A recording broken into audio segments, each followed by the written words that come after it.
नमस्कार जी, मैं हूं Puneet. The secret of your life में आपका बहुत बहुत स्वागत करती हूं। आज इस मंच पे कुछ ऐसी बातें होंगी, लोगों की कुछ शिकायतें हैं, तो मैं वो शिकायतें लेकर जाऊंगी प्रोफेसर साहब के पास, प्रोफेसर गुरदीप अरोड़ा साहब के पास। शो आप देख रहे हैं, पसंद भी कर रहे हैं, और पसंद शायद इस वजह से कर रहे हैं क्योंकि ज्योतिष से जो आपका विश्वास डगमगाया हुआ था वो कहीं ना कहीं पटड़ी पर आना शुरू हो गया है। कहीं ना कहीं आपको ज्योतिष में आधार नजर आना शुरू हो गया है। बातें तो बहुत सारी हैं, लेकिन उससे पहले आपको ये बता दें कि जो नीचे नंबर्स फ्लैश हो रहे हैं उन पे आपको कॉल करना है, अपॉइंटमेंट लेना है अगर आपको मिलना है तो। बड़ी कमाल की बात है ना। हमारे प्रोफेसर साहब आपको ये भी कहते रहते हैं, जो आपको कहीं और किसी और चैनल पे नहीं मिलेगा, कि आप अपने शहर में किसी भी अच्छे ज्योतिषी के पास जाइए और अपनी कुंडली दिखाइए। वो ये नहीं कहते कि आप मेरे पास आइए। लेकिन मैं आपको ये कहूंगी कि अगर आप प्रोफेसर साहब से ही मिलना चाहते हैं, अगर आपको लगता है आपका विश्वास कुछ इस कदर बन गया है, तो आपको नीचे लिखे नंबर्स पर कॉल करना होगा, अपॉइंटमेंट लेनी होगी।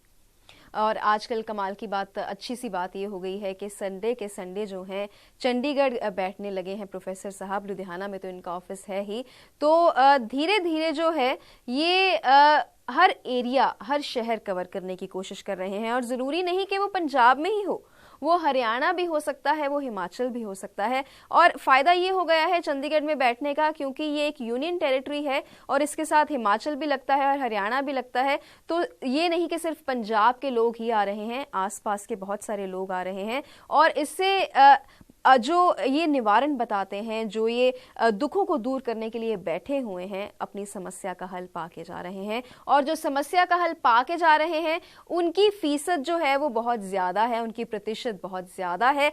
और जिनको हल नहीं मिल रहा उसके पीछे भी एक कारण है। हालांकि ऐसे तो कोई एक दो ही होंगे जो कहेंगे कि प्रोफेसर साहब आपने ये कहा था, कोई बहुत 100 में से कोई एक दो होंगे, वो वैसा हुआ नहीं। लेकिन ऐसे कौन से लोग हैं, क्यों ऐसा नहीं होता? अगर मैं देखती हूँ कभी कभी, क्योंकि मैं तो इनसे जब भी मिलना होता है तो मैं देखती हूँ फ़ोन बजता रहता है, इनका जो स्टाफ है वो फ़ोन्स लेता रहता है। और मिलने की अपॉइंटमेंट के लिए तो कॉल्स होती ही हैं ज़ाहिर तौर पर, लेकिन सवाल बहुत ज़्यादा होते हैं। सवाल ऐसे होते हैं, प्रोफेसर साहब आपने ये बताया था, आपने इसका वक्त नहीं बताया, आपने इसकी विधि नहीं बताई, आपने ये तो बता दिया था कि इस काम को ऐसे करना है, आपको कुछ दान करना है, आपको शमशान घाट का पानी लेकर आना है, आपको केसर का तिलक करना है, आपको घर में अन्न का भंडार रखना है। आपने ये सब बता दिया, पर कितना कितना, क्या क्या, किस समय पर करना है प्रोफेसर साहब, ये आपने हमें बताया ही नहीं। आप याद करिए, प्रोफेसर साहब ने आपको ज़रूर बताया होगा, या तो आप भूल जाते हैं या फिर आपको ये लगता है कि हम ये सवाल करेंगे और साथ में एक दो और सवाल कर देंगे तो हमें उनके जवाब मिल जाएंगे। देखिए, जवाब तो मिल जाएंगे, ऐसी कोई बात नहीं है, बहुत अच्छे इंसान है प्रोफेसर साहब। लेकिन अच्छे इंसानों के पास जो वक्त होता है ना, वो कम होता है। वो चाहते हैं दुनिया की सेवा करना, तो जब दुनिया की सेवा करने के लिए निकले हैं तो कुछ चंद इंसानों पे अगर सारा टाइम लग जाएगा तो कैसे ये सेवा होगी। सो ज़रा सा ध्यान जो है वो रखा कीजिए। और हम अभी तो उस चीज़ पे भी काम कर रहे हैं जिसे हम संजीवनी बूटी और रामबाण कहते हैं, उस पे भी काम कर रहे हैं, जिसके बारे में इन्होंने बताया था कि जब वो आपके घर पे आ जाएगी तो आपकी आधी से ज़्यादा समस्याएं तो ऐसे ही हल हो जाएंगी, ऐसा दावा किया है इन्होंने। तो कॉल्स कीजिए, अपॉइंटमेंट लीजिए, मिलिए, क्योंकि मिल के जो फिजिकल प्रेजेंस है वो बहुत इंपॉर्टेंट होती है। सबसे पहले स्वागत कर लेते हैं और उसके बाद आज हमने सिर्फ बातचीत करनी है, और आप देखना आज बातचीत में से क्या क्या निकलने वाला है। बहुत बहुत स्वागत है आपका। नमस्कार प्रोफेसर साहब, कुछ लोगों की शिकायतें ये आई कि प्रोफेसर साहब ने हमें उपाय तो बता दिए, उसकी विधि जो है वो बहुत अच्छे से नहीं बताई। लेकिन मैं हमेशा सुनती हूँ कि आप विधि बताते हैं, लेकिन वो कहते हैं एग्जैक्टली मांगते हैं कि अगर दूध से स्नान करना है तो वो पहले करना है, बाद में करना है, कितना दूध लेना है, उसमें कुछ डालना है कि नहीं डालना है, तो इसी में फंस जाते हैं और उपाय नहीं कर पाते हैं। तो आप उनके बारे में बताइए और इसका आधार भी बताइए आप। बिल्कुल, आज आपने बहुत अच्छा क्वेश्चन किया। उन लोगों का भला करना चाहा जो मेरे पास नहीं आना चाहते, नहीं आ सकते या कोई कारण करके। बहुत अच्छा इन्होंने आज किया, आपके लिए सोचा कि आपको घर बैठे उपाय के बारे में बताया जाए और किस समय करने चाहिए और किस समय नहीं करने चाहिए, और जो मैं उपाय बताता हूँ उसके पीछे आधार क्या है। सबसे बड़ी चीज़ है आधार, कि साइंटिफिक रीज़न क्या है कि ऐसे ही उपाय किए जा रहे हैं और उपाय कैसे करने चाहिए। चलो आज बातों बातों में बात करते हैं, तो एक सबसे बड़े प्लैनेट को पकड़ लेते हैं। सबसे बड़ा प्लैनेट, सबसे राजाओं का राजा, वैसे तो कहते हैं गुरु, मैं कहता हूँ राहु, क्योंकि राहु को ठीक करना हो तो बहुत ज़रूरी है। कॉपी पेन ले लीजिए, ऐसा मौका फिर नहीं मिलेगा। आज जो इन्होंने पूछा है वो बहुत अच्छे से पूछा है, कि कहते हैं दूध के स्नान करना है, क्यों करना है भाई, उसके पहले आधार बताइए। अगर करना है तो कब करना है, उसका टाइम भी बताइए, और करना चाहिए कब करना चाहिए, स्नान करने के पहले या स्नान करने के बाद। बहुत अच्छा पूछा। कुछ लोग मेरे को भी बोलते हैं प्रोफेसर साहब बताइए ये कब करना चाहिए। सभी दुनिया बता देती है दूध से स्नान करना है, लेकिन विधि नहीं बताती, आधार नहीं बताती। आज आपको आधार भी बताऊंगा, विधि भी बताऊंगा।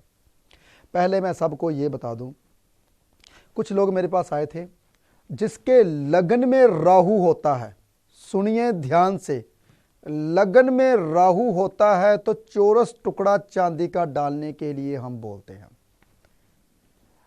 पहले मैं आधार बताऊंगा, फिर मैं आपको पता चलेगा कि वाकई में कच्चे दूध की मालिश करते हैं तो क्या फर्क पड़ता है।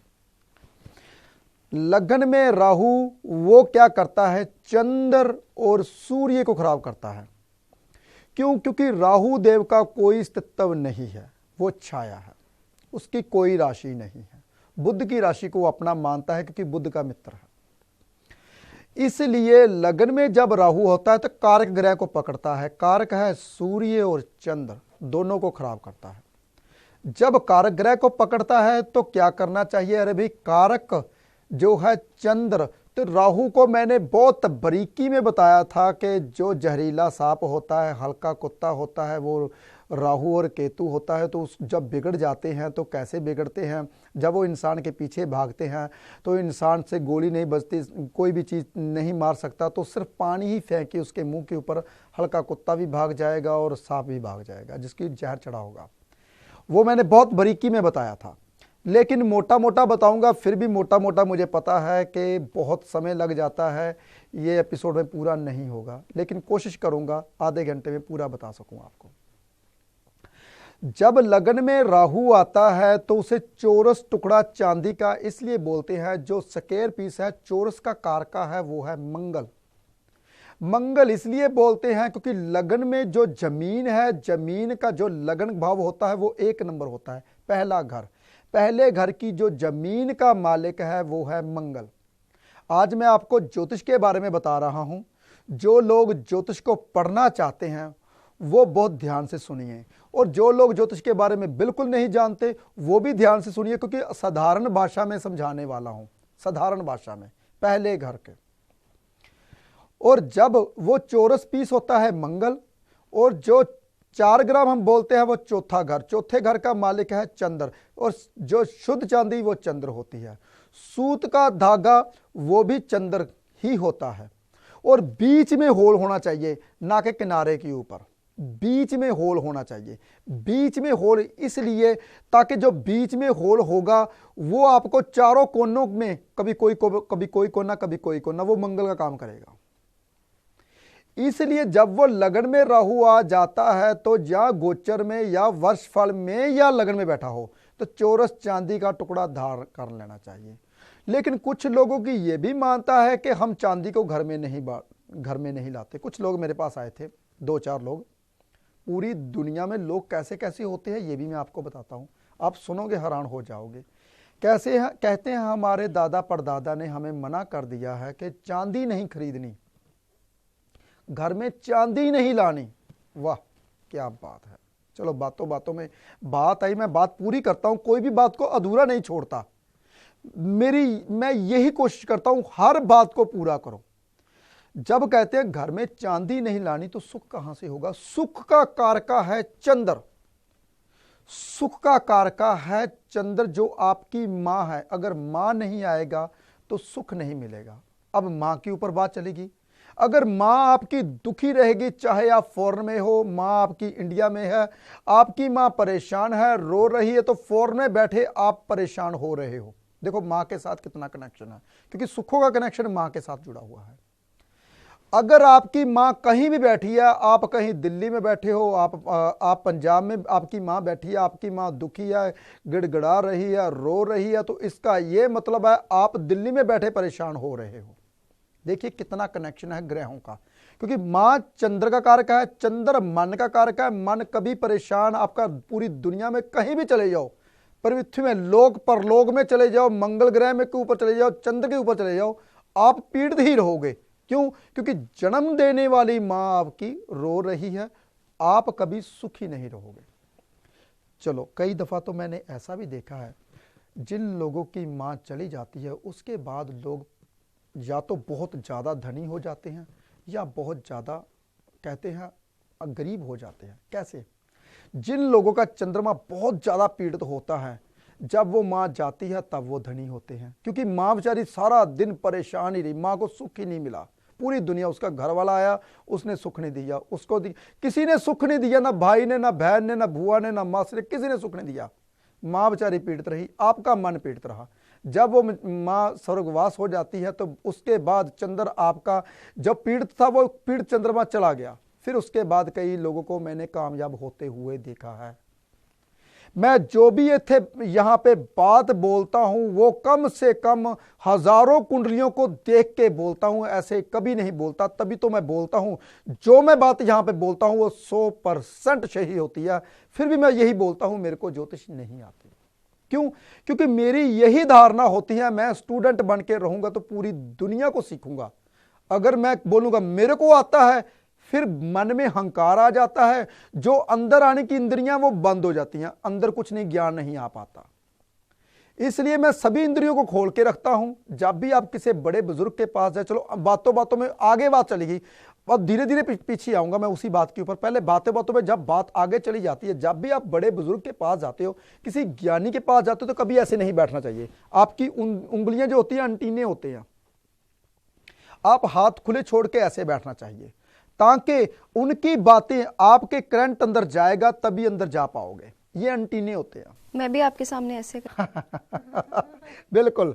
जो इंसान ऐसे बैठते हैं या अपनी पैरों को इकट्ठा करके बैठते हैं, वो कभी ज्ञान को हासिल नहीं कर पाएंगे, क्योंकि मेरी बातों बातों में बातें आगे चलती हैं। अभी मुझे लगता है कि एक बार हमें विधि पे जाना चाहिए कि नहाना कैसे है। बहुत सारे लोगों का सवाल है ये। वो अच्छा, ये भी कुछ लोगों का सवाल ये भी आया कि कितना दूध लेना है, आधा किलो लेना है, 1 किलो लेना है, कि 2 चम्मच डाल लेना है। ये भी ऐसे भी सवाल आते हैं, तो हम बता दीजिए।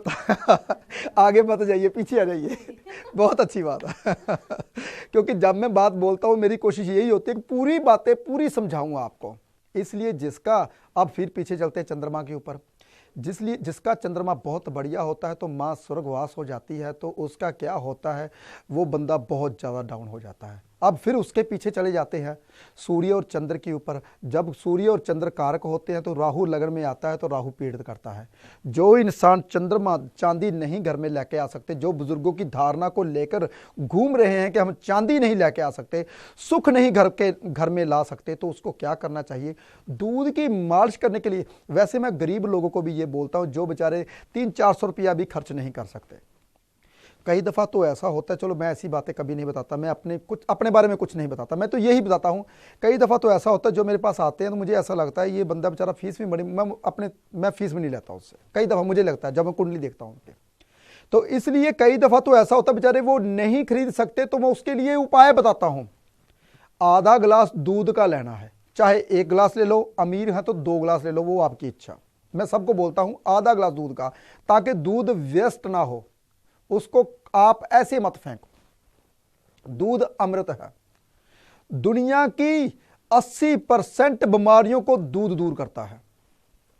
अब आप बोलोगे 80% बीमारियों को दूध करता है, फिर बातों बातों में बात आगे चली जाएगी। शॉर्टकट में बता देता हूं।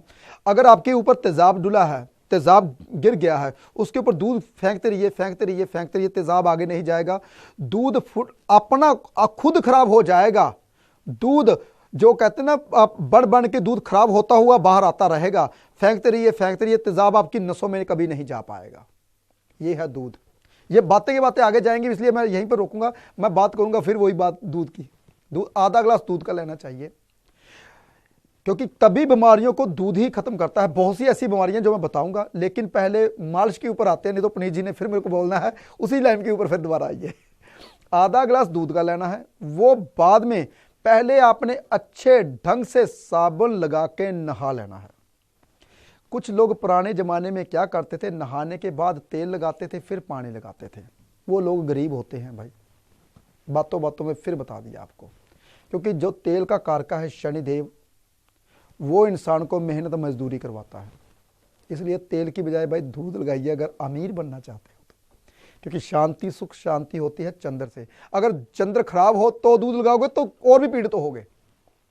मैं लगन के राहु की बात कर रहा हूं, वो उनके लिए। इसलिए दूध की मालिश करके नहाने से इंसान का जो लगन में बैठा हुआ है राहु है वो शांत हो जाता है। वो इसलिए शांत होता है, मैंने साइंटिफिक आधार भी बताया आपको। इसलिए मैं बताता हूँ, आधा ग्लास दूध का लेना है।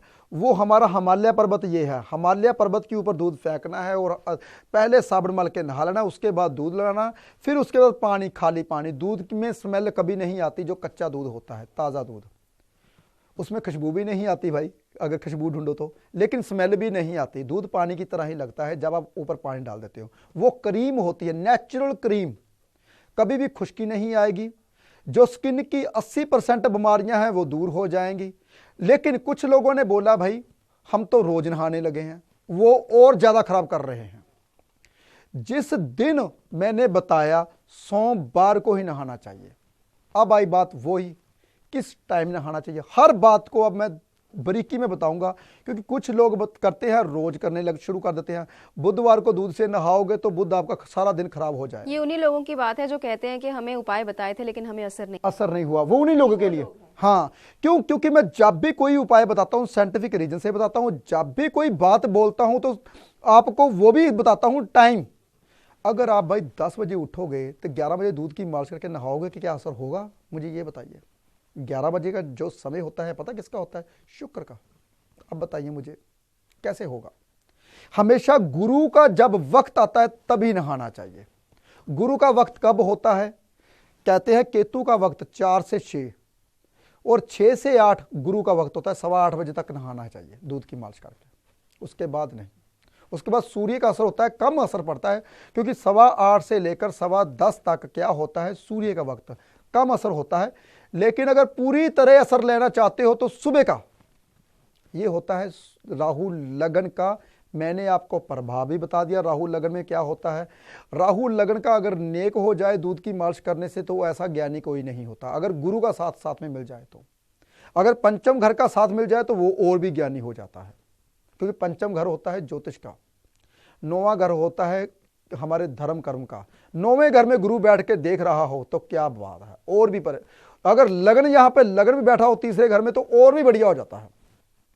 ये तो और बारीकी की बातें आ गई, क्योंकि इतना बारीकी में बताऊंगा तो आम लोगों को पता नहीं चलेगा। ज्योतिष तो वो तो आनंद मानेंगे ही मानेंगे मेरी बातों का, क्योंकि उनको घर बैठे ही मैं ऐसी बातें बता रहा हूं जो किसी किताबों में नहीं मिलती। ज्योतिषियों के लिए तो बहुत बढ़िया जो मैं बारीकी की बातें करता हूं, लेकिन आम लोगों के लिए बहुत खराब है, क्योंकि उनको बेचारों को समझ नहीं आएगी। इसलिए मैं आम बातें करता हूं, जो छोटी छोटी बातें हर इंसान को वो बात बताना चाहता हूं। जो इंसान कहते हैं कि हमको असर नहीं हुआ, हमको फायदा नहीं हुआ, इसीलिए फायदा नहीं हुआ ताकि आपने गलत उपाय किया, वो समय से नहीं किया। इसलिए मैं बताता हूं बहुत आसान है ज्योतिष के उपायों को। लेकिन राहु की बात की थी, पहले मैं राहु को पूरा कर लूं। अगर राहु को नहीं पूरा करूंगा तो राहु देव नाराज हो जाएंगे भाई, क्योंकि मेरा राहु बहुत अच्छा है, इसलिए मैं ज्यादातर राहु की ही बात करता हूं। आप हमारा भी अच्छा कर दीजिए। जो मेरे साथ रहते हैं सबका अच्छा हो जाता है। इसलिए बोलता हूं जो मेरे पास आओगे तभी तो पता चलेगा पॉजिटिविटी होती क्या चीज है। तभी मैं बताता हूं, जो मैं बातें बताता हूं अगर कुछ नहीं कर सकते पानी के गिलास में रखिए और जब प्रोग्राम खत्म हो जाए वो पानी पी लीजिए, तब भी पॉजिटिविटी आ जाएगी।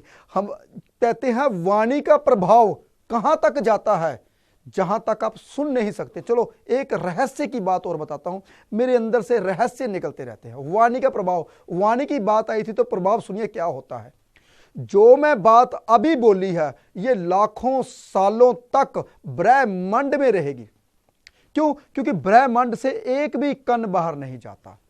आज से 10 साल 15 साल पहले एक मशीन अमेरिका बना रहा था, जिससे वो 100 साल 200 साल पहले की बातें हो चुकी हैं, वो 1500 साल बातें हो चुकी हैं, उसको सुना जाए, लेकिन वो मशीन के ऊपर काम चल रहा है, वो पूरी नहीं हुई।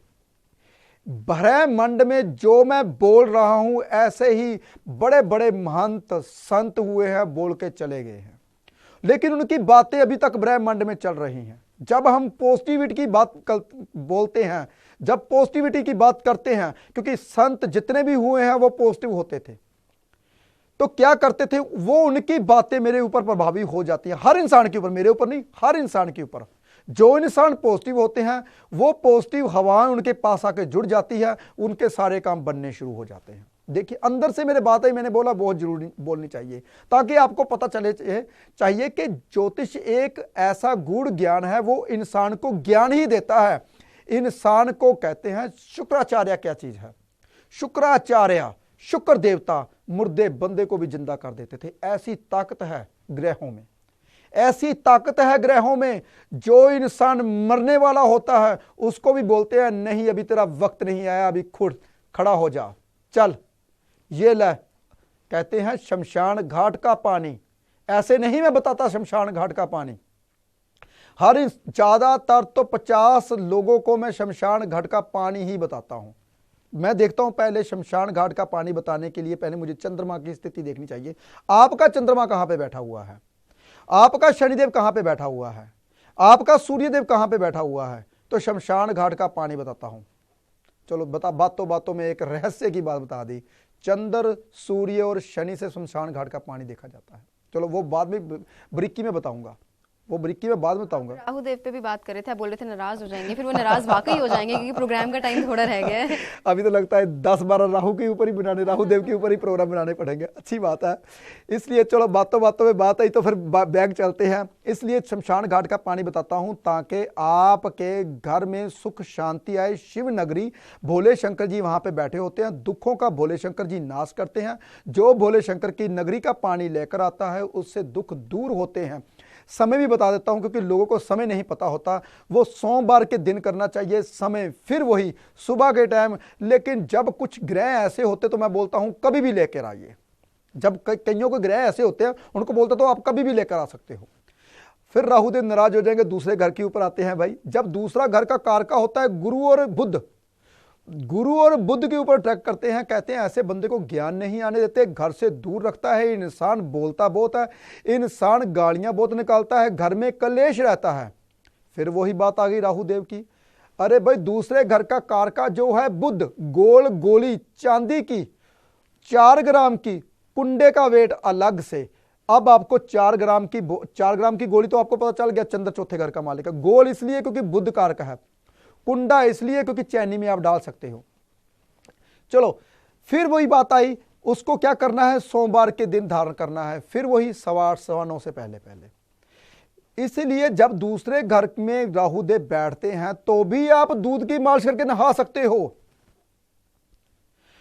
दूसरे घर में भी राहु देव बैठे तो भी दूध की मालिश, लग्न में राहु देव बैठे तो भी दूध की मालिश। अभी तीसरा घर, 12 घर होते हैं। अभी तक तो मेरी बातें ही नहीं खत्म हुई क्योंकि मैं बातों बातों में आगे चला जाता हूं, इसलिए कोशिश करता हूं कि आपको बारीकी में बताऊं। दूसरे घर में जब भी राहु देव आते हैं तो 4 ग्राम की चांदी की गोल गोली, कुंडे का वेट अलग से हो, जो टांका लगता है वो भी तेजाबी चांदी का ही होना चाहिए। अब आई बात तेजाबी चांदी की।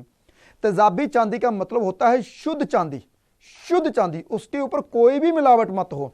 अरे भाई सुनार को बोलिए 50-100 रुपया फालतू ले ले, मेरे को 4 ग्राम की चांदी की गोली तेजाबी चांदी की होनी चाहिए।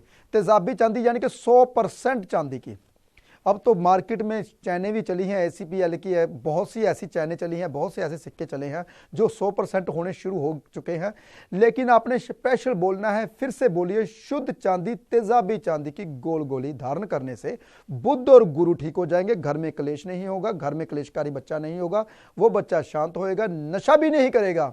मैंने नशे के ऊपर भी एक एपिसोड किया था, मेरे को मैसेज भी आया था भी नशे के ऊपर दोबारा से बोला जाए, वो फिर मेरी बातें आगे आगे चली जाएगी, समय बहुत कम रह गया। लेकिन आप जब ये सारी आप वो वाली गोली कब ला रहे हैं जो कि आपने वादा किया हुआ है बहुत वक्त से और अभी तक पूरा नहीं हुआ? बहुत अच्छी है बात उन्होंने कही कि वो रामबाण कब ला रहे हो।